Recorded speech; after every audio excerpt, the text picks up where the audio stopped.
Akalar, avtoreskani qulayliklarini ko'rib chiqamiz. Realniy holatida necha daqiqada kesib bo'ladi. Bir kishini o'zi kesmoqda boshladi. Buni ligrovkalari bor, yana ham tezlatib qo'ysa bo'ladi. O'rtacha holatda qo'yib qo'yganmiz. Bir kishi boshqa ishini qilyapti. Bu yerda kesilganlari, poddomga taqlanganlari. Xudo xolasa savdosi yaxshi, ana kesilganlar sifatini ham ko'rsatib o'taman. Mana shu holatda keladi. Ideal holatda kesadi. Videoni sekinlashtirmaganmiz yoki tezlatmaganmiz. Obishli holatda kesmoqda. Qulayligi o'zi kesib, o'zi chiqaveradi. Bir kishi kesaveradi. Bir kishi qolgan ishlarini bemalol bajarib tursa bo'laveradi.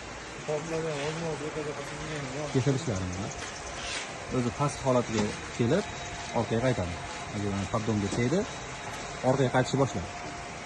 Hech kim hech tekkani yo'q. O'zi shu qilib qaytib chiqib tushadi. Ish sifatini oshirib beradi, ishchilar ham qiynalmaydi.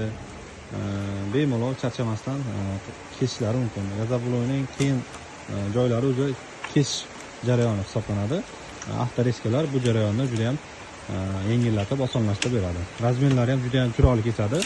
Usta akalarimiz ham avtoreskada kesilgan bloklari o'zi istab kelmoqda. Akalar, mana 1 minutda 20 sekundda kesib bo'ldi. O'zi tayyor. Bitta poddomdagi g'ishimiz tayyor. Ikkinchisi ochilyapti. 20 ta qolibimiz bor. 20 ta qolib, xudo xolasa, bir basta kesib yarim soat abog'ida tayyorlab qo'yishadi.